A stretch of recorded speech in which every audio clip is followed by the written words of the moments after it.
नमस्कार बच्चों, Isha classes online education में आपका एक बार फिर से स्वागत है। देखिए 12th क्लास के अंदर हमारे 6 चैप्टर जो हैं वो कंप्लीट हो चुके हैं। आज से हम लोग 7वां जो चैप्टर है उसे शुरू कर रहे हैं, जिसके अंदर हम लोग सबसे पहले जो है कवि हरिवंश राय बच्चन जो है इसके जीवन परिचय के बारे में बात करेंगे और बहुत विस्तार से हम लोग इसका परिचय सीखने वाले हैं, क्योंकि जब बोर्ड एग्जाम होते हैं वहां पर जब परिचय लिखा जाता है तो इनमें से कुछ बातें भी अगर याद रह जाती हैं आप लोगों को तो भी काम बन जाएगा आप लोगों का। इसलिए मेरे साथ जुड़े रहिए। अगर आप लोगों ने चैनल को सब्सक्राइब नहीं किया है तो एक बार चैनल को सब्सक्राइब जरूर कर दीजिए, ताकि आप लोगों को समय पर नोटिफिकेशन मिलते रहें। तो चलिए देखते हैं। सबसे पहले हम लोग हरिवंश राय बच्चन के जो जीवन परिचय है या साहित्यिक परिचय है इसके बारे में चर्चा करते हैं बच्चों। फिर हम लोग ये जो कविता है आत्म परिचय, ये आत्म परिचय कविता जो है इसका उद्देश्य क्या है, इसका प्रतिपाद्य क्या है, तो उसके बारे में हम लोग बात करेंगे। तो सबसे पहले ये जानिए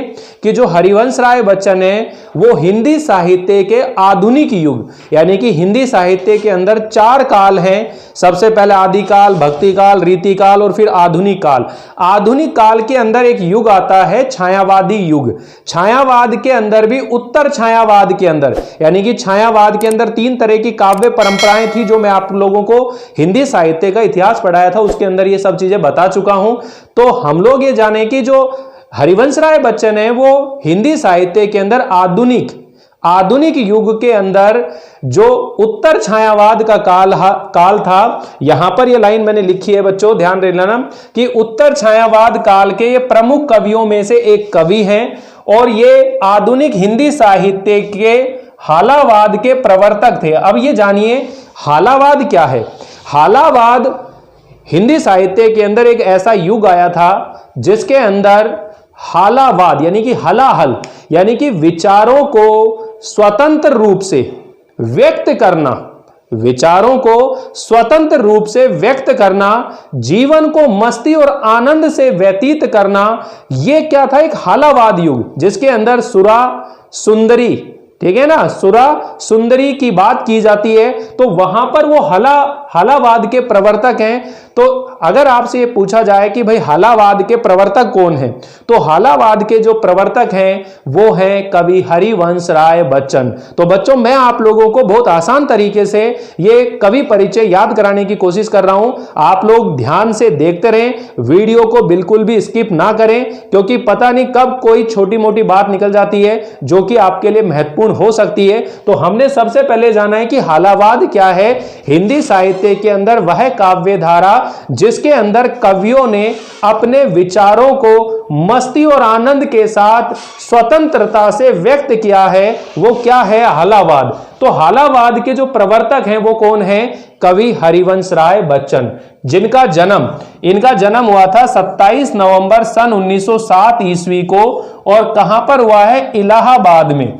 और इलाहाबाद के अंदर एक कायस्थ परिवार, कहां पर हुआ है, कायस्थ परिवार में इनका जन्म हुआ है। बच्चों ध्यान से समझिए, सन 1907 ईस्वी में। अगर आप लोगों को ये तारीख याद नहीं रहती है 27 नवंबर तो कोई दिक्कत नहीं है, आप इतना ध्यान रख लीजिए कि सन 1907 ईस्वी में इलाहाबाद में एक कायस्थ परिवार में, अब ये कायस्थ क्या एक तरह से ब्राह्मण ही होते हैं, ठीक है ना, कायस्थ परिवार के अंदर इनका जन्म हुआ।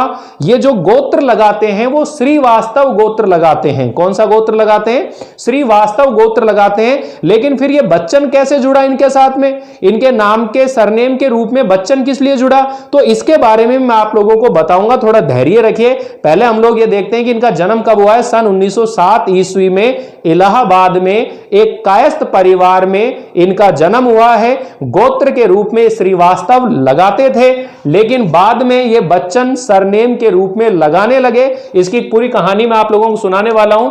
फिर अगर हम बात करें कि इनका निधन कब हुआ, तो 18 जनवरी सन 2003 ईस्वी के अंदर मुंबई के अंदर, 18 जनवरी सन 2003 में मुंबई में इनका देहांत हो गया, निधन हो गया। इनका आकस्मिक निधन हुआ था, ठीक है ना।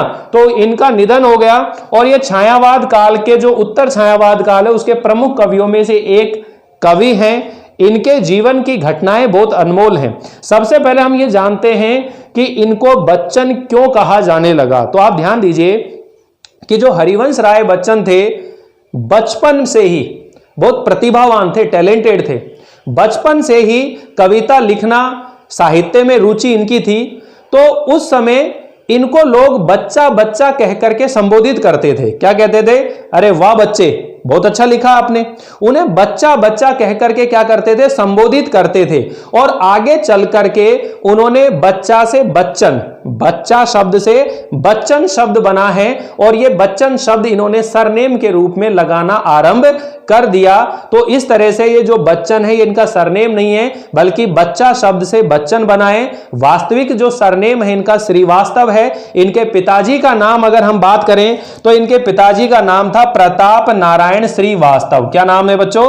प्रताप नारायण श्रीवास्तव इनके पिताजी का नाम है। दोबारा सुन लीजिए, अगर आपसे पूछा जाए हरिवंश राय बच्चन के पिताजी का नाम क्या है, तो प्रताप नारायण श्रीवास्तव, प्रताप नारायण श्रीवास्तव। और इनकी माता का नाम क्या है? सरस्वती देवी। इनकी माता का नाम क्या है? सरस्वती देवी। ठीक है। अब देखिए इनकी जिंदगी कैसे अभाव में, अभाव तो नहीं कह सकते, कैसे दुखों में, कष्टों में व्यतीत हुई है। लेकिन इन्होंने अपनी जिंदगी के अंदर कभी दुखों को, कष्टों को हावी नहीं होने दिया। इनका विवाह हुआ था सन 1926 ईस्वी में, 1926, 1926 ईस्वी के अंदर, जब ये केवल 19 साल के थे। कितने साल के थे? 19 वर्ष के थे। 19 वर्ष की आयु में हरिवंश राय बच्चन का विवाह हुआ था सन 1926 में। और पत्नी का नाम क्या था? श्यामा। क्या नाम था? श्यामा इनकी पत्नी का नाम था, जो कि उस समय ये 24 वर्ष की थी। यानी कि जब विवाह हुआ था तो जो हरिवंश राय बच्चन थे ये 19 साल के थे, और इनकी जो पत्नी है श्यामा, यानी कि वो 24 साल की थी, 24 वर्ष की थी। इनसे 5 साल लगभग बड़ी थी वो। ठीक है ना। इन श्यामा के साथ विवाह हुआ। लेकिन कहते हैं ना, जिंदगी के अंदर जब दुख आने होते तो आते ही हैं। और 1936 ईस्वी के अंदर, सन 1936 ईस्वी के अंदर इनकी पत्नी जो श्यामा है, उनका देहांत हो जाता है टीबी के कारण। किसके कारण हो जाता है? टीबी के कारण इनकी पत्नी का क्या हो जाता है? देहांत हो जाता है। इससे पहले हम लोगों ने शमशेर बहादुर सिंह के बारे में पढ़ा था, उसमें भी उनकी पत्नी का देहांत भी टीबी की वजह से ही होता है। ये उन दिनों जो टीबी की जो बीमारी है एक महामारी के रूप में चल रही थी। जैसे आज आप कोरोना बीमारी को देख रहे हो, इसी तरह वो उस समय वो टीबी जो है एक महामारी का रूप ले चुकी थी। उस समय बहुत सारे लोग जो हैं मारे गए थे। तो इस टीबी के कारण ही इनकी पत्नी श्यामा का क्या हो गया था? देहांत हो गया था। श्यामा का जो देहांत हो गया था कब हुआ था? सन 1936 में। शादी कब हुई है? 1926 में। ठीक है। 1936 में इनकी पत्नी का, श्यामा का देहांत हो जाने के बाद इन्होंने पुनर्विवाह किया था। हरिवंश राय बच्चन ने, इन्होंने अपनी पत्नी के देहांत होने के बाद 5 साल बाद ही इन्होंने दूसरा विवाह किया, दूसरी शादी की सन 1941 ईस्वी में। 1941 में इन्होंने शादी करी, जिसका नाम था तेजी सूरी, यानी कि तेजा सूरी जो है इनकी पत्नी का नाम है। ये पंजाबन थी, स्टेज अभिनेत्री थी, थिएटर आर्टिस्ट थी।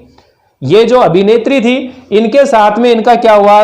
विवाह हुआ। तेजा सूरी के साथ में विवाह हुआ। और आज जिस महानायक की हम बात करते हैं, अमिताभ बच्चन, वो इन तेजा सूरी से ही उनका जन्म हुआ है। यानी कि इनकी जो पत्नी है तेजा सूरी, वो पंजाबन थी, स्टेज अभिनेत्री थी। ठीक है ना। और इन्हीं से 2 संतान उत्पन्न हुई। एक का नाम आप सब जानते हो, अमिताभ बच्चन, और अमिताभ बच्चन के भाई का नाम है अजिताभ बच्चन। क्या नाम है बच्चों? अजिताभ बच्चन। यानी कि अमिताभ बच्चन और अजिताभ बच्चन, ये 2 संतान जो हैं तेजा सूरी से उत्पन्न हुई थी। यानी कि अगर हम बात करें हरिवंश राय बच्चन के बारे में, तो हरिवंश राय बच्चन की पहली पत्नी का नाम क्या है? श्यामा देवी। क्या नाम है? श्यामा देवी, जिनके साथ हरिवंश राय बच्चन का विवाह कब हुआ था? सन 1926 ईस्वी में हुआ था। और उनका देहांत कब हो गया? सन 1936 ईस्वी में हुआ था। और देहांत होने का कारण क्या है? टीबी। क्या कारण है? टीबी की बीमारी के कारण से उनका देहांत हो गया था। और जब उनकी पत्नी का देहांत हुआ तो 5 साल बाद उन्होंने दूसरा विवाह करा सन 1941 ईस्वी में। और उस दूसरी पत्नी का नाम क्या है? तेजा सूरी। ठीक है। अब तेजासूरी जो है उनसे 2 संतानें उत्पन्न हुई है जिनका नाम है अमिताभ बच्चन और अजिताभ बच्चन।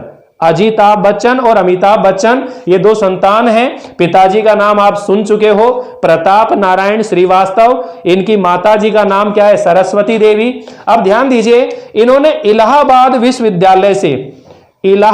विश्वविद्यालय से ग्रेजुएशन और पोस्ट ग्रेजुएशन यानी कि स्नातक और स्नातकोत्तर ये दोनों डिग्रियां जो हैं इन्होंने करी। तो कुल मिलाकर कह सकते हैं इन्होंने अंग्रेजी के अंदर क्या करा था? एमए। अंग्रेजी में क्या किया इन्होंने?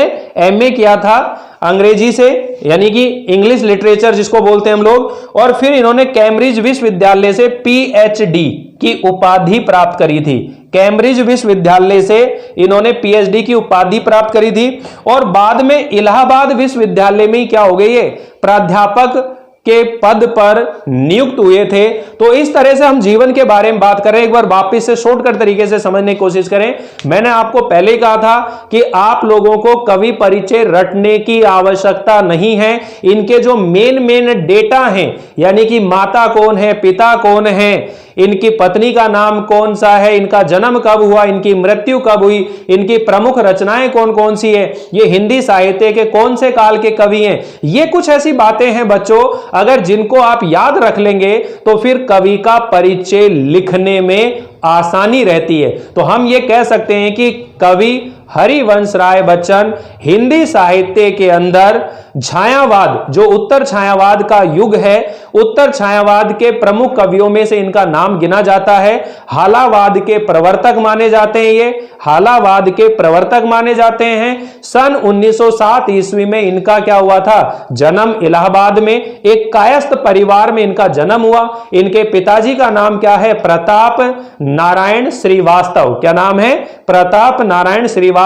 और इनकी माता का नाम क्या है? सरस्वती देवी। इनकी माता का नाम है सरस्वती देवी। और इन्होंने जो शिक्षा प्राप्त करी इलाहाबाद विश्वविद्यालय से, इन्होंने स्नातक और स्नातकोत्तर यानी कि ग्रेजुएशन और पोस्ट ग्रेजुएशन की जो पढ़ाई है इलाहाबाद विश्वविद्यालय में की। और कैम्ब्रिज विश्वविद्यालय से इन्होंने पीएचडी की उपाधि प्राप्त करी और बाद में इन्होंने इलाहाबाद विश्वविद्यालय में ही प्राध्यापक के पद पर कार्य किया था। और इनका विवाह सन 1926 ईस्वी में श्यामा देवी के साथ हुआ, जो कि इनसे करीब 5 वर्ष बड़ी थी। जब विवाह हुआ था तो हरिवंश राय बच्चन जो हैं खुद 19 वर्ष के थे और इनकी पत्नी श्यामा जो है वो 24 वर्ष की थी। किंतु 1936 ईस्वी में 1936 ईस्वी में इनकी पत्नी का टीबी के कारण से देहांत हो जाता है। और जब इनकी पत्नी का देहांत होता है तो उसके 5 साल बाद ये फिर से विवाह करते हैं और दूसरी पत्नी का नाम है तेजासूरी, जो कि एक पंजाबन है और जाति से क्या थी? वो पंजाबन है और एक तरह से स्टेज अभिनेत्री थी, ठीक है ना, थिएटर आर्टिस्ट थी, गायक थी एक तरह से। और उन्हीं से 2 संतान उत्पन्न होती है, अमिताभ बच्चन और अजिताभ बच्चन। ये 2 संतानें वहां से उत्पन्न होती है। फिर आगे चलकर हम बात करते हैं कि सन 1966 ईस्वी में राज्यसभा के लिए राष्ट्रपति ने इनको नामित किया था, यानी कि राष्ट्रपति ने इनको राज्यसभा के पद पर, राज्यसभा का जो सदस्य होता है उसके लिए उनको नामित किया था, नॉमिनेट किया था। तो ये राज्यसभा के सदस्य भी रहे थे। और इनके जो प्रमुख जो पुरस्कार मिले हैं वो मिले हैं साहित्य अकादमी पुरस्कार, सरस्वती पुरस्कार, पद्म भूषण सम्मान। ये 3 तरह के सम्मान इनको प्राप्त हो चुके हैं। और अगर हम बात करें इनकी प्रमुख रचनाओं के बारे में तो देखिए मधुशाला। अब सबसे पहले तो हम मधुशाला के बारे में बात करते हैं। मधुशाला ही वह रचना है जिसकी वजह से हरिवंश राय बच्चन को इतनी प्रसिद्धि प्राप्त हुई थी। यानी कि ये जो मधुशाला है इसी की वजह से हरिवंश राय बच्चन को काफी आलोचनाएं भी झेलनी पड़ी थी।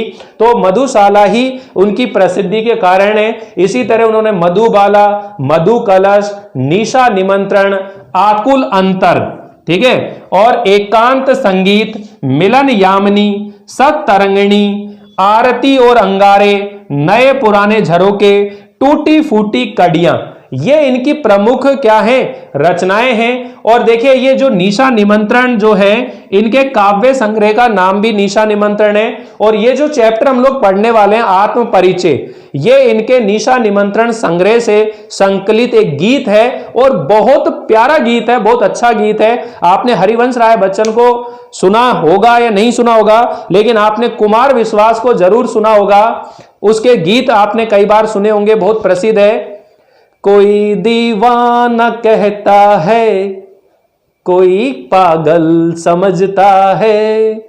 इस तरह के वो गीत जो हैं, मतलब इसी तरह की तर्ज पर ये जो कुमार विश्वास जी हैं, ये भी हरिवंश राय बच्चन से ही एक तरह से प्रेरित हैं। उन्हीं के टेस्ट के, उन्हीं के लेवल के, यानी कि टेस्ट के जो आदमी हैं, कवि हैं, जो बड़े ही अच्छे कविताएं लिखते हैं।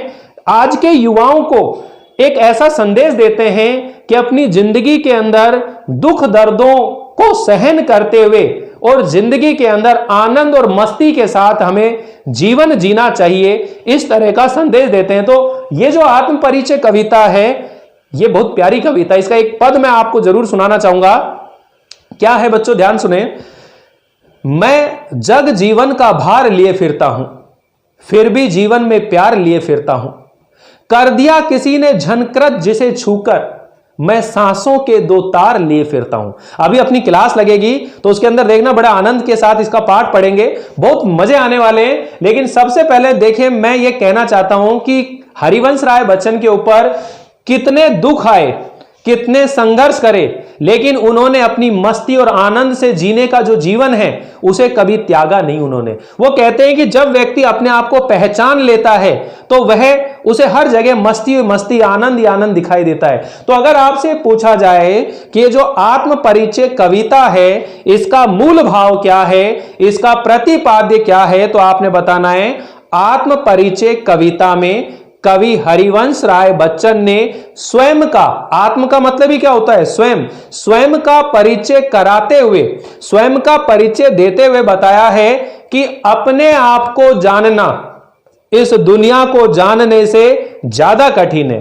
समझ में आई लाइन क्या है कि व्यक्ति सारे संसार को जान जाता है कि फलाना कैसा है, पड़ोसी कैसे हैं, रिश्तेदार कैसे हैं, दोस्त कैसे हैं, किस व्यक्ति में क्या कमी है, क्या अच्छाई है, दूसरों के बारे में हम सब जान जाते हैं, लेकिन स्वयं के बारे में, खुद के बारे में कुछ भी नहीं जानते हम कि हमारे अंदर क्या कमी है, हमारे अंदर क्या दोष है, हम अपने बारे में कुछ भी नहीं जानते।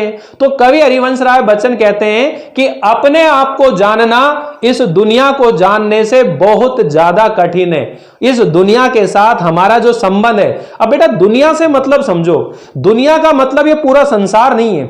दुनिया वह होती है जिसके अंदर हम अपने सुख दुख को बांटते हैं। दुनिया वह होती है जिसके अंदर हम खेलते हैं, हंसते हैं, लड़ते हैं, झगड़ते हैं। यानी कि हमारा जो परिवार है, हमारे जो यार दोस्त हैं, हमारी जो मित्र मंडली है, रिश्तेदार हैं, वही हमारी दुनिया होती है। हमारी पहचान कहां है, हमारी पहचान कहां है, वही हमारी क्या होती है, दुनिया होती है। और उस दुनिया में हम लोग एक दूसरे से लड़ते हैं, झगड़ते हैं, प्यार करते हैं, रूठते हैं, मनाते हैं। सारे क्रियाकलाप जो हैं हमारी उस दुनिया में होती है। और कोई व्यक्ति चाह कर के भी अपनी उस दुनिया से अलग नहीं हो सकता। हम अपने पड़ोस से अलग नहीं हो सकते, हम अपने रिश्तेदारों से अलग नहीं हो सकते, हम अपने यार दोस्तों से, मित्रों से अलग नहीं हो सकते।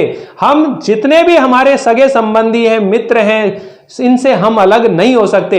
यही कहा है कि इस दुनिया के साथ हमारा जो संबंध है वो खट्टा मीठा है। किसी के साथ में मीठा संबंध है, किसी के साथ में खट्टा संबंध है, किसी के साथ में अच्छा संबंध है, किसी के साथ में बुरा संबंध है। कोई अपना है, कोई पराया है, कोई दुश्मन है और कोई मित्र है। ये सब बनते हैं हमारे व्यवहार से। किससे बनते हैं बच्चों?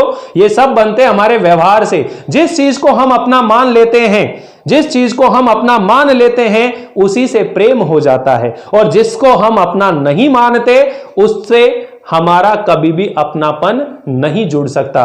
तो ध्यान से समझने की कोशिश करें कि कवि हरिवंश राय बच्चन ने आत्म परिचय कविता में यह बताया है कि अपने आप को जानना इस दुनिया को जानने से ज्यादा कठिन होता है। इस दुनिया के साथ हमारा जो संबंध है वो खट्टा मीठा होता है। दुनिया से चाहकर के भी व्यक्ति जो है अलग नहीं हो सकता। ये दुनिया चाहे कितना भी कष्ट दे, कितने भी आक्षेप लगाए, कितने भी दुख दे, अपनी सत्ता हुकूमत से कितना भी आपको पीड़ित करे, लेकिन आप चाह करके भी इस दुनिया से अलग नहीं हो सकते, क्योंकि वो दुनिया ही आपकी पहचान है, आपका उत्स है। ठीक है, तो यहां पर कवि हरिवंश राय बच्चन जी कह रहे हैं कि अपने आप को जानना इस दुनिया को जानने से ज्यादा कठिन होता है। इस दुनिया के साथ हमारा जो संबंध है वह खट्टा मीठा होता है। व्यक्ति चाहकर के भी इस दुनिया से अलग नहीं हो सकता। जब वह दुनिया से अलग हो ही नहीं सकता तो वह अपने दुखों के कारण से क्यों दुखी है? क्यों ना वह अपने जीवन को मस्ती और आनंद में जिंदगी जिए। अरे जो बीत गया कहते ना, एक लाइन है, जो बीत गया सो बीत गया। ठीक है, रात गई बात गई, यानी कि बीती हुई बातों को जब भी आप याद करोगे जिंदगी के अंदर दुख ही मिलेंगे आपको। कभी भी आप अतीत के बारे में बात करोगे, बिछड़े हुए समय को जब भी याद करोगे आप लोग, तो आप केवल दुखी पाओगे जिंदगी में, क्योंकि बीता हुआ समय कभी लौट कर नहीं आता है। ठीक है, वो यादें हमारे स्मृति पटल पर एक याद के रूप में रह जाती हैं। इसलिए बच्चों ध्यान से समझने की कोशिश करो कि जिंदगी के अंदर कितने भी दुख आ जाएं, कितने भी कष्ट आ जाएं, किस तरह से हमें अपनी जिंदगी को मस्ती और आनंद में जीना चाहिए। ठीक है ना, तो इसी तर्ज पर इन्होंने एक कविता लिखी है आत्म परिचय। बहुत प्यारे प्यारे पद हैं, लेकिन हम उनके बारे में इस वीडियो में चर्चा नहीं करेंगे। नेक्स्ट वीडियो के अंदर उनके बारे में बात करेंगे। अभी हम लोग केवल इसके परिचय के बारे में बात कर रहे हैं और थोड़ी मैंने आपको बताई है इसके मूल भाव के बारे में। उम्मीद है आप लोगों को ये वीडियो बहुत अच्छा लगेगा, पसंद आएगा। लाइक कीजिएगा, शेयर कीजिएगा और सब्सक्राइब करना बिल्कुल ना भूलिएगा। Thank you.